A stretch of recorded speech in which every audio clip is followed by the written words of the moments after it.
voulez lancer un podcast mais vous n'avez aucune idée de par où commencer ni de ce que ça implique, eh bien bienvenue, on va en discuter dans cette vidéo. Avec plus de 200 épisodes mis en ligne, plus d'1 million de téléchargements passés en 2022 et un livre sur le sujet, j'ai de quoi vous aider à lancer votre podcast et à obtenir des résultats. C'est un format incroyable pour générer des conversations, fédérer une communauté, interviewer des personnes que vous admirez, partager des histoires qui vont permettre de rassembler les gens. Donc pourquoi s'en priver si c'est vraiment ce que vous avez envie de faire? Bien évidemment, il y a quelques éléments à faire coordonnés, mais je vous rassure, rien de compliqué. Abordez les choses étape par étape et dites-vous que c'est avec la pratique, la patience et l'habitude que vous deviendrez plus efficace et plus productif avec votre émission. La première étape consiste à choisir la thématique de votre podcast. C'est un choix important, d'autant plus si votre podcast est là pour accompagner et développer une activité professionnelle. Quand vous allez choisir la thématique de votre podcast, assurez-vous que ce soit quelque chose qui vous passionne, parce qu'au début, personne ne va vous écouter. Donc autant faire en sorte que vous aimiez ce dont vous parlez pour perdurer. Une fois que vous avez la thématique que vous souhaitez aborder, il va falloir définir vos piliers de contenu. Ces piliers de contenu sont des sous-thèmes, des sujets que vous allez aborder à travers vos épisodes et qui vont vous permettre d'avoir toujours plein d'idées et d'être sûr de faire les choses de manière organisée. Pour prendre un exemple très classique, je peux choisir de lancer un podcast sur la thématique du développement personnel et opter pour des piliers de contenu comme la santé mentale, la productivité, l'activité physique ou encore l'entrepreneuriat. Vous pouvez choisir entre 3 et 5 piliers de contenu et ensuite noter toutes les idées d'épisodes que vous avez pour chacun de ces piliers. Et ça vous permettra d'avoir un peu de visibilité et de prévoir un calendrier éditorial. L'une des erreurs que les podcasteurs ont tendance à commettre, c'est qu'ils ne planifient pas pour les mois à venir, ils font un peu les choses semaine après semaine. Et je trouve personnellement que c'est le meilleur moyen de se stresser. Donc si vous avez envie d'aborder les choses avec clarté et avec sérénité, prenez le temps de faire cet exercice. L'étape suivante consiste à choisir un nom. Une fois que vous avez la thématique, forcément, il sera beaucoup plus facile de trouver un nom pour votre podcast. Idéalement, en voyant le nom de votre podcast sur une application d'écoute, on doit être en mesure de deviner quelle est la thématique de votre émission, quels sont les sujets que vous allez aborder. Un exemple, si je lance un podcast sur la productivité, je ne vais pas l'appeler le podcast de Safia. Personne ne sait qui je suis,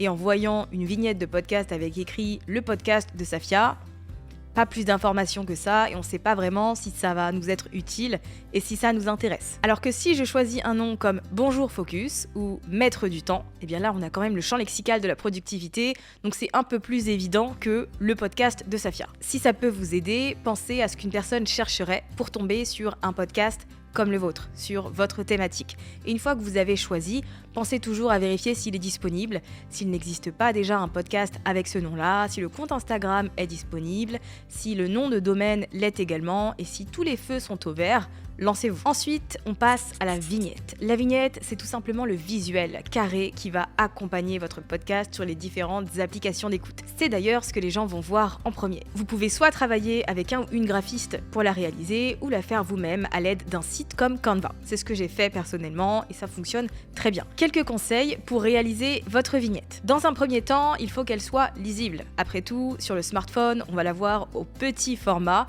donc autant faire en sorte qu'on soit en mesure de lire le nom de votre podcast sans avoir à plisser des yeux. La deuxième règle, c'est que point trop n'en faut. Pas besoin de charger le visuel, de mettre plein de symboles et d'illustrations. Si vous avez juste le nom de votre podcast, ça suffit amplement. Si vous avez envie en plus de mettre une photo de vous, n'hésitez pas à le faire. Les vignettes qui ont un humain dessus convertissent beaucoup mieux et suscitent beaucoup plus d'intérêt et d'attention que le reste. Une fois que vous avez la thématique, le nom et la vignette, on peut passer au matériel. Je sais que c'est une étape que beaucoup de personnes redoutent parce qu'elles ont tendance à penser que tout devient compliqué à cette étape. Je vous rassure, c'est pas du tout le cas et on peut faire très simple. Mon conseil pour vous, pour démarrer en tout cas, c'est de choisir un micro dynamique et surtout USB pour que vous puissiez le brancher de manière très simple et directe à votre ordinateur. Pour lancer votre podcast, vous n'avez pas besoin de dépenser des mille et des cents. Si vous n'avez pas de budget, vous pouvez tout à fait utiliser la fonctionnalité dictaphone de votre smartphone. Ça vous aidera à capturer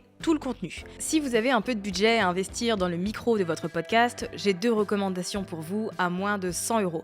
La première, c'est l'Audio-Technica ATR 2100 USB. C'est celui que j'ai acheté quand j'ai démarré en 2019. Il m'a coûté environ 60 € sur Amazon. Il se branche en USB sur l'ordinateur, donc il est très pratique. La deuxième option pour vous, c'est le Shure SM58 qui ressemble à ceci, mais qui, lui, est un micro XLR. Donc il faudra un adaptateur pour le brancher à l'USB de votre ordinateur. Pour ces 2 micros-là, je vous invite à investir dans une bonnette que vous allez pouvoir mettre pour atténuer les bruits des B et des P quand vous allez parler, et vous pouvez également investir dans un filtre anti-pop qui pour le coup ressemble à ceci et que vous allez pouvoir greffer à un bras articulé qui ressemble à ça. Si vous avez un peu plus de budget, vous pouvez investir dans le Rode NT USB. Donc comme son nom l'indique, c'est un micro USB que vous pourrez brancher de manière directe à votre ordinateur. Pour moi, dans les micros pas très cher en termes de prix, je trouve que c'est le meilleur et qu'il est vraiment super, c'est celui que j'utilisais avant. Et maintenant j'ai investi dans le Shure SM7B que vous voyez là, qui lui est un micro un peu plus complexe on va dire, puisque vous avez besoin d'un préampli pour le brancher à votre ordinateur, donc il y a un peu plus de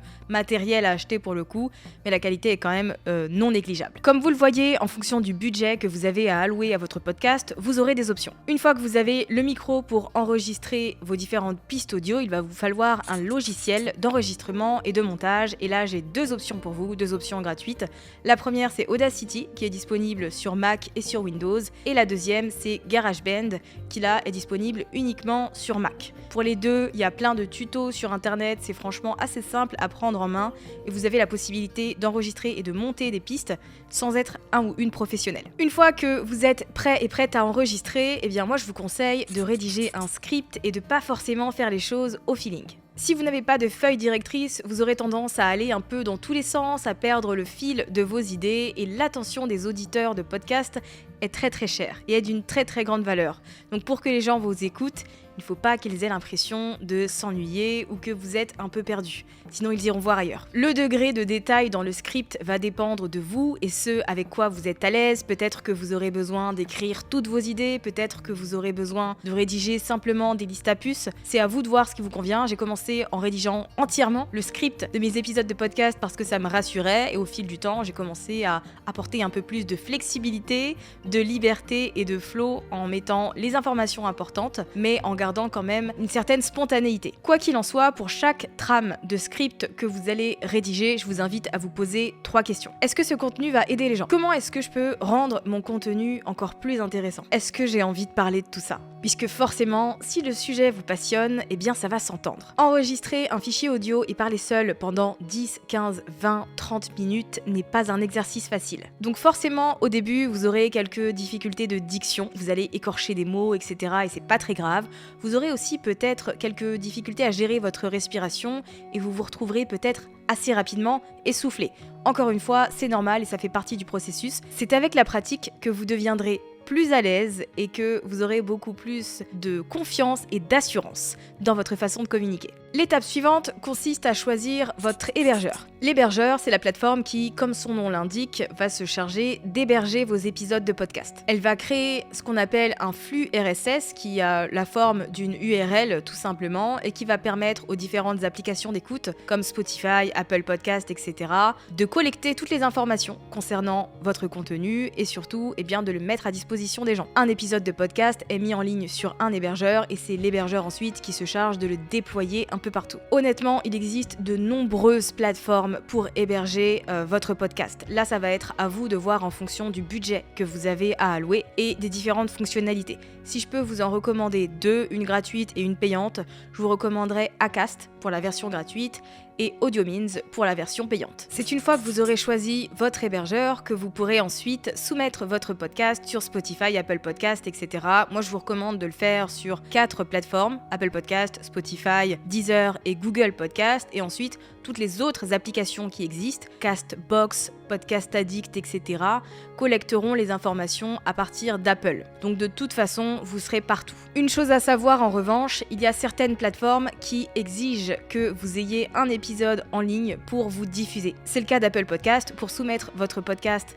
sur l'application, vous aurez besoin d'avoir un épisode en ligne, donc profitez-en pour enregistrer un teaser, une espèce de bande-annonce. À partir de là, définissez votre fréquence de publication. Si vous avez la possibilité de mettre en ligne un épisode par semaine, c'est bien et c'est le minimum selon moi. On arrive ensuite à la partie communication et promotion, chose que les gens ont tendance à oublier. En fait, la durée de vie de votre épisode de podcast ne s'arrête pas à sa mise en ligne. La partie promotion est très importante. Un peu comme pour un blog ou une chaîne YouTube, on va passer 20% de notre temps à créer le contenu et 80% à le promouvoir. Donc travaillez votre référencement, c'est important puisque vos épisodes de podcast peuvent arriver dans les recherches Google. Faites du teasing, faites des collaborations, réalisez des interviews sur d'autres podcasts, en tout cas faites en sorte de vous rendre visible. Ce que j'aime bien dire, c'est que quand on lance un podcast et qu'on a envie qu'il soit visible et qu'il soit écouté, il faut vraiment le traiter comme un business, comme une activité, le traiter comme une priorité et vraiment mettre de l'énergie et dans la création de contenu, mais aussi et surtout dans le marketing et la communication. Pour finir, je vous dirais de ne pas attendre de vous sentir prêt et prête pour lancer votre podcast et vraiment d'y aller, d'accepter le fait de démarrer de zéro, sans connaissance, mais aussi que vous allez vous améliorer avec la pratique, avec les habitudes.